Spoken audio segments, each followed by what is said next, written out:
Hello, you're listening to Chatroom on Scrolls and Leaves. I'm Gayathri. And I'm Mary Rose. This is a bonus episode that delves deeper into some of the topics you heard in Episode 1, Pandemics and Borders. And if you didn't catch it, you can listen to it on our website, scrollsandleaves.com. So today we're talking to Tarangini Sriraman. I teach both history and politics at Azim Premji University in Bangalore. She'll be talking about Bombay. Not Mumbai? Right, I mean Bombay Presidency. It's a major trading port of the British Empire at the end of the 19th century, and those were really bad times. The famine had happened in Bombay Presidency, and around 4.5 lakh people died in the Bombay Presidency and Deccan Plateau.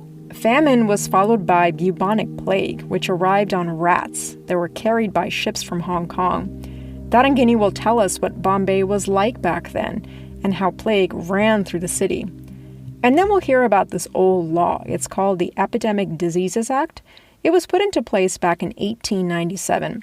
The amazing thing is it's still around. The Indian government enacted it during this pandemic. The Epidemic Disease Act has been invoked after the outbreak of COVID in India. And it's in the name of this act and by the powers vested by this act to the government, that you have very many stringent and sweeping powers of surveillance that state governments have armed themselves with.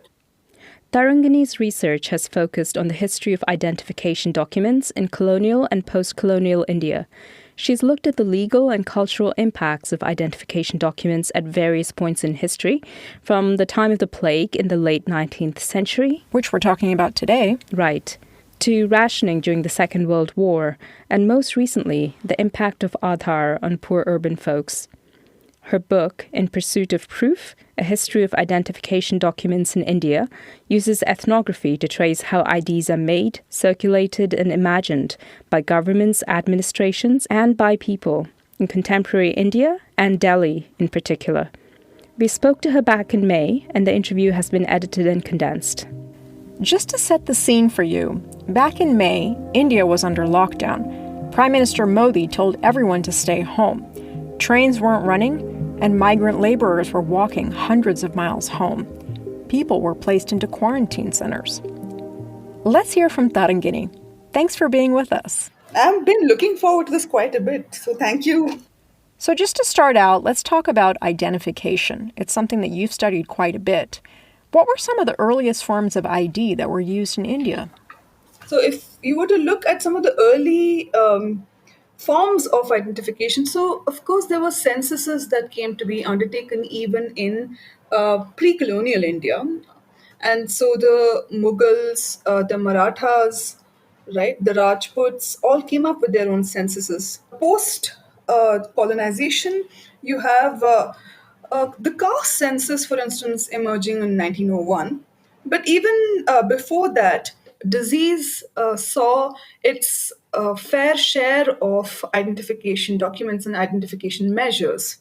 So some of the earliest identification measures then would involve coming up with all these documents related to plague, whether you're talking about plague passports, exemption certificates related to plague, detention certificates, or plague inoculation certificates, and the like. That's really interesting. So I want to talk now about the plague, and let's just give a little background to our listeners.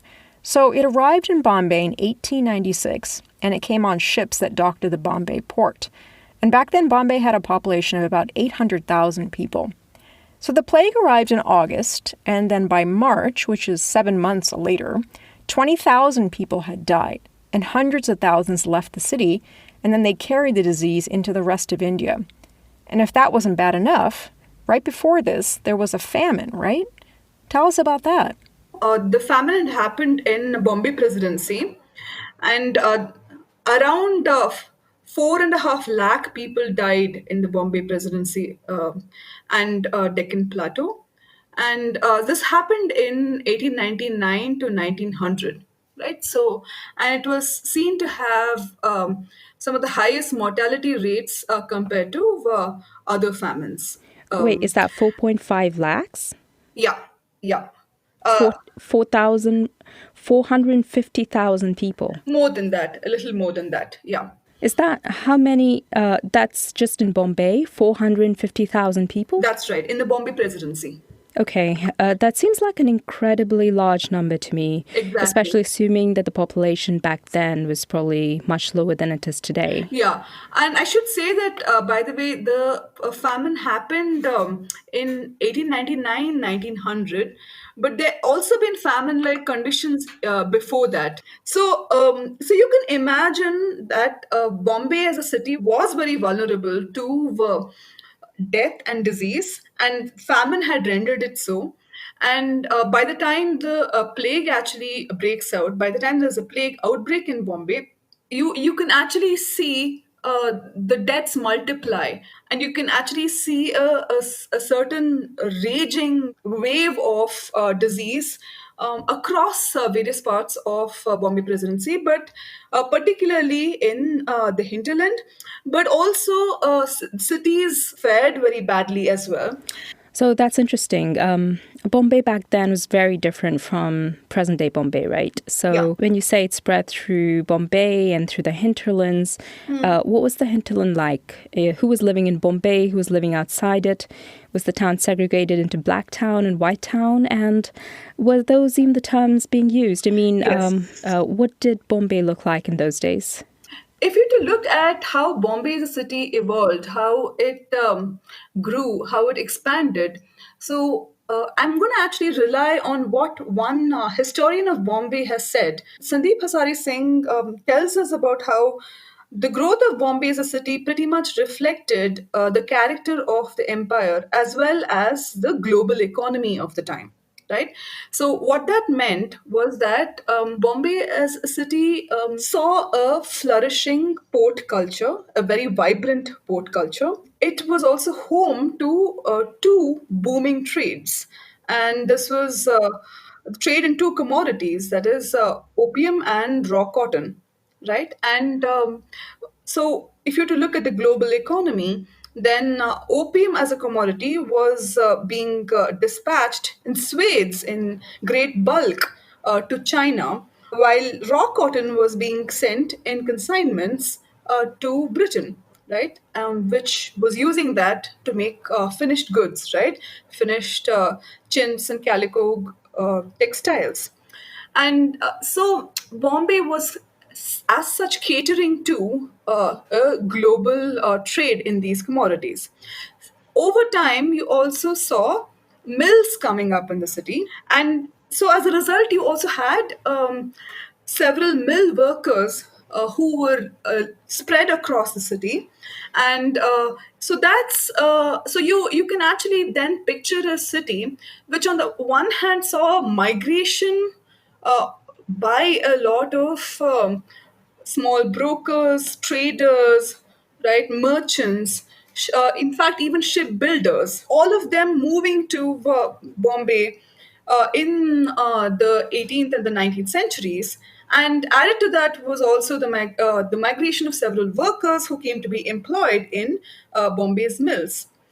So to answer your question about White Town and Black Town, yes, there were terms like that being used, and these were terms that were used quite rampantly in all the presidency towns, especially. So if you to look whether you're talking about Bombay or Madras or Calcutta, these terms were being employed to refer to the quarters where the Europeans stayed, and that was White Town, while the residential quarters of the Indians was the Black Town. So, of course, the White Town also contained. Also was also home to the cantonment, and in a way it was a colonial enclave, right? And then it was encircled by this fort wall, and beyond the fort walls lay the Black Town. So there was an actual physical border between the Yes, white and black towns. yes. And what did that border mark? Was it the end of sanitary services and the beginning of filth? Oh, Ah, yeah, interesting wording of the question, of that question. Yeah, well, I was just borrowing from all of those historical documents by the Brits that said Indians were filthy. So, filth in air quotes. Yeah. Well, yes. In one sense, yes. The colonial enclave had to be guarded from all disease, from rebellion, from raids, right? All of that. But and for those reasons, it had to be guarded from soldiers, for instance, contracting diseases, whether it's epidemics like smallpox or cholera, or yellow fever, or tuberculosis, or plague. Um, and also venereal diseases like syphilis. It was important to ensure that there was not too much coming and going of Indians into the White Town, except of course to ensure that there's enough of menial services that are made available. So that's the White Town for you. That sounds So the like a Black modern Town. gated community in India. It does. It does. It definitely does. I am, yeah, hard place to think of what the MyGate app looks like in the 19th century. So that aside, the Black Town came to be marked by all kinds of residential as well as commercial activity. Interesting. So I'm really curious to know how the Black Town did during the plague in Bombay. Yeah, it so happened that there was these houses, or there were these forms of housing that landlords had set up for mill workers in the Black Town. These houses were more or less one room tenements. Now you see, with the plague, you had a certain chaos of housing as well, right? Because people had to be evicted from their houses, and especially the poor came to be evicted in a big way, right? From various centers of the city, and it was only possible to evict the poor and slum residents wantonly, right? You couldn't do the same thing to middle class residents. And once you evict them, you would have to air out the buildings. You would kind of disinfect the buildings. You'd lime wash them, uh, so on, right? And so this whole thing resulted in a huge housing chaos, and sometimes slums were demolished and not just disinfected. Over time, and especially with the plague setting in, you had the Bombay Improvement Trust, right, which was like this colonial agency that was formed to improve housing for the poor. And the Bombay Improvement Trust simply did not come up with enough houses or enough housing to resettle the people who had been evicted. And so, the housing chaos continued. So even in the 1920s, you had an extreme pressure on land, and you had this frenzied construction where more floors were being added, and the landlords, the extremely reckless and brazen landlords, were back in business, right? So that's one way in which to understand the Black Town. And so, yes, you had all these attempts to sanitize, but they also kind of collapsed because of the housing crisis that Bombay encountered. And medical interventions, could you tell us a little bit about what was put into place? Yeah. So when you're talking about medical interventions, the Epidemic Disease Act was passed in the year 1897, and Sir John Woodburn, who was this member of the Viceroy's Legislative Council, was the person who moved the bill to ensure that the British authorities would have a very effective and powerful act with teeth to fight the plague. And that's how it went down, right? The act also gave the central authorities, that is to say the government authorities, powers to put in place all kinds of special measures, right?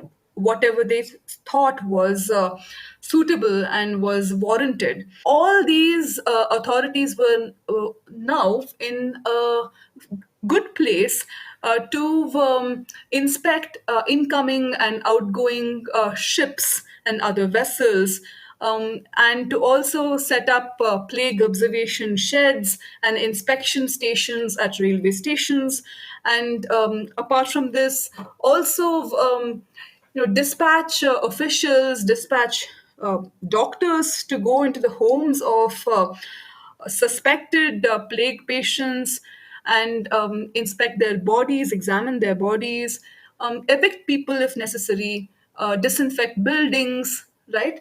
And also insist on things like medical certificates. And I mean to say by medical certificates, death certificates, right? So you weren't also allowed to cremate your dead or bury your dead unless you could produce a death certificate.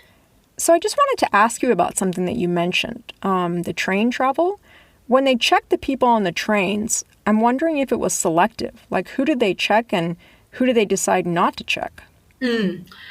So good question. So you had very disparate and very discriminatory, I would say, sorts of measures, wherein you had third-class passengers at times prevented from traveling altogether, especially if you're talking about fares. Of the tickets for third-class travel to fares were cancelled altogether.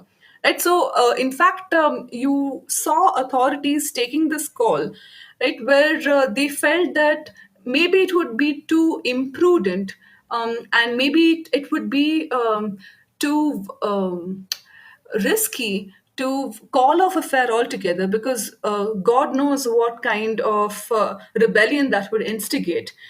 In the face of those kinds of dilemmas, you saw authorities actually just cancel third class tickets. But at other times, you had third class passengers being examined in the platform itself, while second class and first class passengers had it more easy. So, they would be examined in the compartments itself, right? So you had that kind of disparity of medical inspection that was put in place. In this case, surveillance was used as a tool to ensure borders were tightly controlled. Yeah, yeah, absolutely. Is that what is happening today with COVID-19 as well? Yeah. So interestingly, yeah. So this whole border tightening business was something that you saw being manifest in both similar and dissimilar ways, both in the 19th century and at a time like this. So, if you to look at it, the Epidemic Disease Act, when it was introduced, you had it being used to tighten borders at ports and railway stations. So, for instance, bills of health would have to be signed by officers, clearing passengers and crew from bubonic plague before embarkation. And steamers and ships therefore could not travel, right, or could not sail. And you also had all kinds of zones that were being created. So it's not just borders that were being created, um, between countries or between nations, but there's also like several kinds of cordon sanitaire, or certain zones, right? Certain sanitary zones that are being created within the city itself, for instance, right? And and so you had detention camps that were being set up just outside railway stations. So that's one way in which to think of how borders were being created as well as tightened. And of course, this also resulted in the expansion of the powers of the state also, right? Because in certain regions, like for instance in Pune, where Rand was the president of the plague committee, he sent the army in to the houses of people to detect anyone who was hiding, right? Because he had come to hear that plague patients were being concealed. So he would just go in, or he would send the army in to pull out these people. right? And this, along with the arbitrary and the indiscriminate examination of people's bodies, women's bodies, and you can imagine the kind of upper caste sensation that it created among the upper caste, right?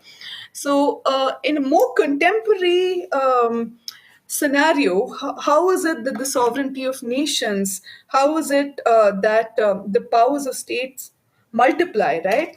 And this lockdown has entailed so much in terms of restriction of movement, and the distinction that's drawn between essential, non-essential items, pretty much like cutting off supply of various things, including very necessary rations for migrants, right? And even though there are, like, again, all these righteous claims that are being made about how rations are being made available for the poor and the migrants.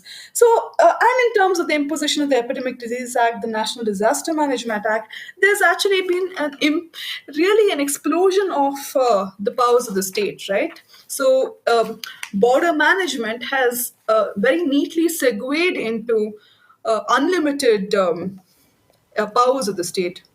So it sounds like there's some similarities between our past and present in Right. India. Right.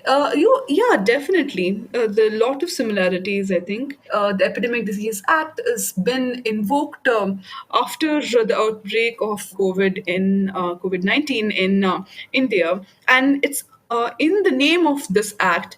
And by the powers vested by this act to the government, that you have very many stringent and sweeping powers of surveillance that state governments have armed themselves with, right? And so, if you do look at the Maharashtra government, then it has gone ahead and stamped the left arm uh, of people who have been quarantined, such that, if these people were to step out, if they were to travel in trains, and apparently somebody in Maharashtra traveling on a train who was quarantined and who had his arm stamped was caught, and yeah. So I'm guessing either fines or arrests, and also plentiful measures of shame would have followed. It's just fascinating how history seems to repeat itself to an extent. So I just want to go back to the past and the plague in Bombay, and we need to talk about caste, because Yeah. obviously in Indian society, it touches everything. So you could also think of caste as sort of a barrier to certain people getting certain things. And I'm wondering how caste played out in Bombay during the plague times. I mean, I read about the European army men, and they were going into houses and just terribly intrusive, examining women for plague. And were these women of a certain caste? Right, right, yeah.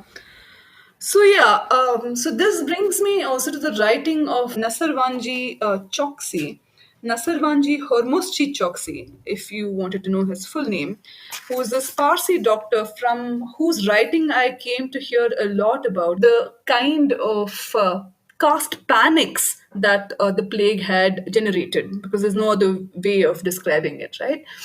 And so, in both through the writings of reporters for the Maratha, which is this newspaper that Tilak came up with, right, with Tilak had set up, as well as through the writings of Choksi, I got a certain sense, a rich archival sense of how caste interacted with the plague, and how what today we call social distancing, how certain embedded, certain deeply imprinted notions of caste was so prevalent among upper caste society, but also within certain other sections like the mill workers, right? So, to give you a flavor of what I mean by all this, on the one hand, you had several Bhadralok families, Bhadralok being a term that refers to urbane, often educated, middle class residents, and usually the term is used for people residing in Bengal Presidency. Um, so, whether you're talking about the outrage that was caused by the medical examination of Bhadralok women, upper caste women, or whether you're talking about women who were in parda and gosha, that is to say, both Muslim and Hindu women who were veiled, the outrage and the sensation that was created by European men as well as Indian men. They could be doctors, but they were still men, and men of a different caste. Touching these women was, so the outrage was just off the charts, right? With regard to all this. But apart from this, there was also outrage related to certain other things, as I again mentioned. So the insistence on the production of death certificates meant that people would not be able to observe certain funeral rites uh, the way they should, on time, and in the auspicious hour. And so this also then entailed that people hide their sick ones, either abandon them or conceal them.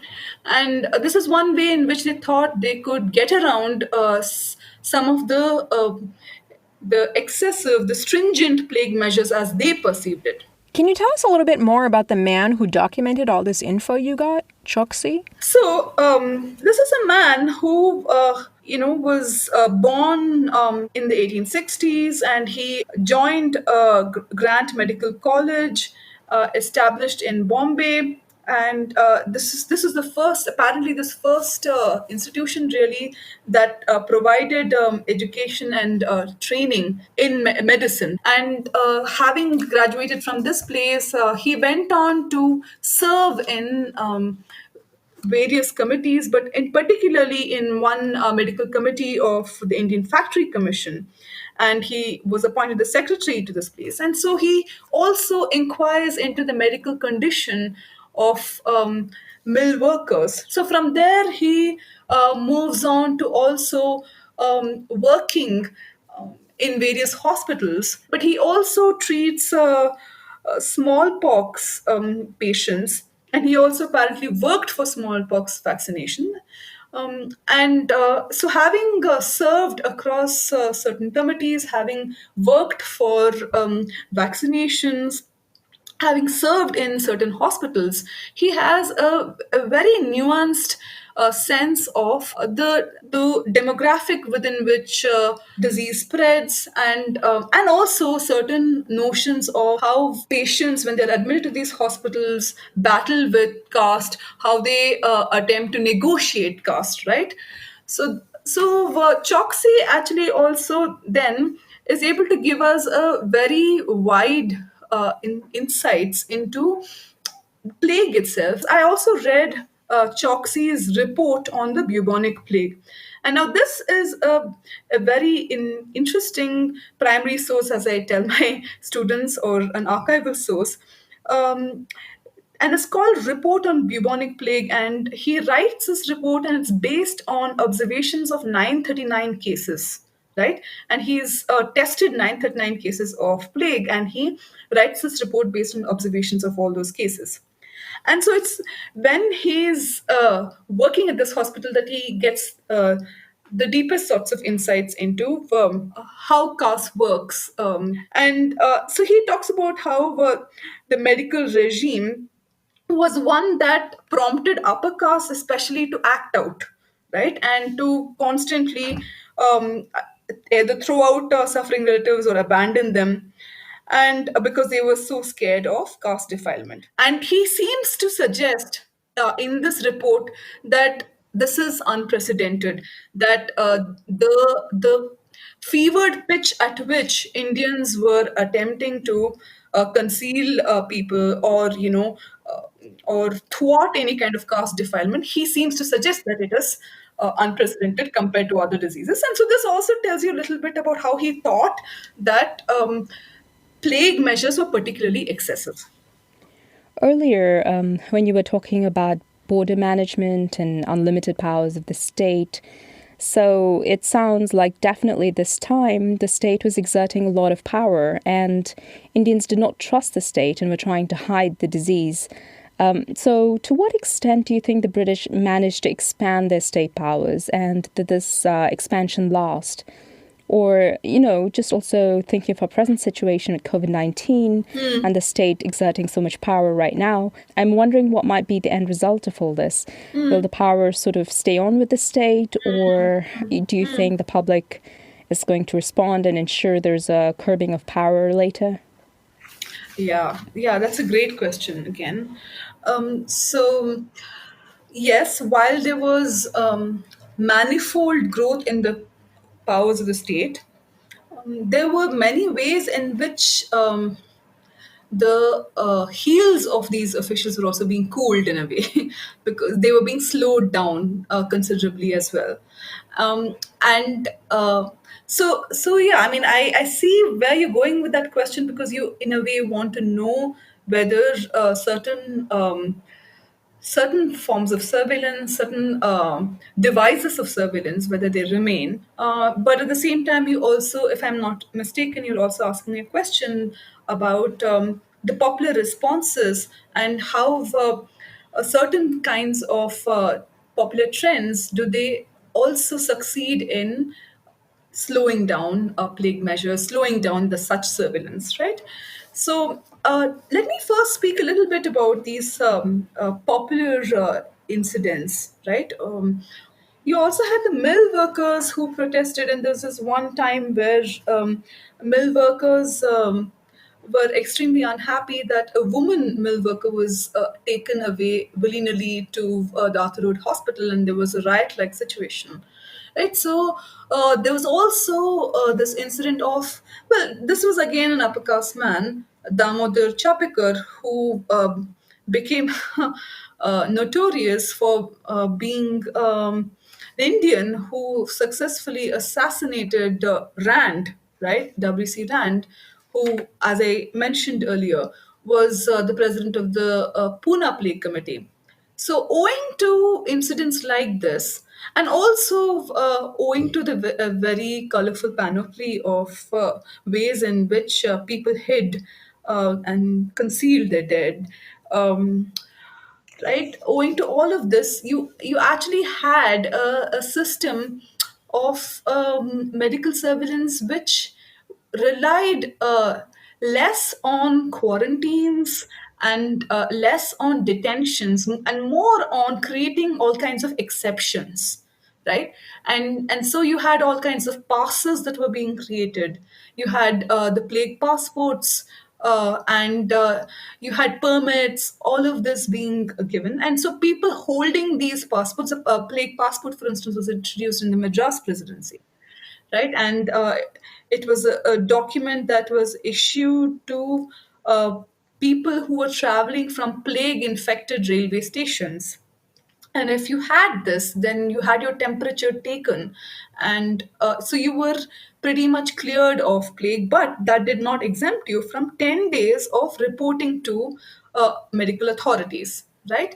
And so the plague passport kind of like cleared you for travel on the condition that you reported to certain authorities and had your had health checkup done. So you saw a certain sort of diluting of surveillance, um, but also perhaps a better way of putting it would be to see how colonial authorities had kind of created a certain wedge between surveillance on the one hand and quarantines and detentions on the other hand, right? Because they thought surveillance was a better tool uh, compared to quarantines and detentions. That's how the medical surveillance thing panned out over time. So as for whether certain powers remained, I would say yes, because there was no dearth of diseases even after plague, right? So you had other diseases like cholera, like let's see, the Spanish flu, which hit India in a very big way afterwards. So, instruments like the Epidemic Disease Act would stand the colonial government in good stead. You were listening to Chatroom, and that was Tarangini Sriraman on Bombay as Plague City. Visit scrollsandleaves.com and click on Show Notes for the transcript. And we're just getting started, so if you liked what you heard, please do help us spread the word. And stay tuned next week for episode 2, Healing Plants.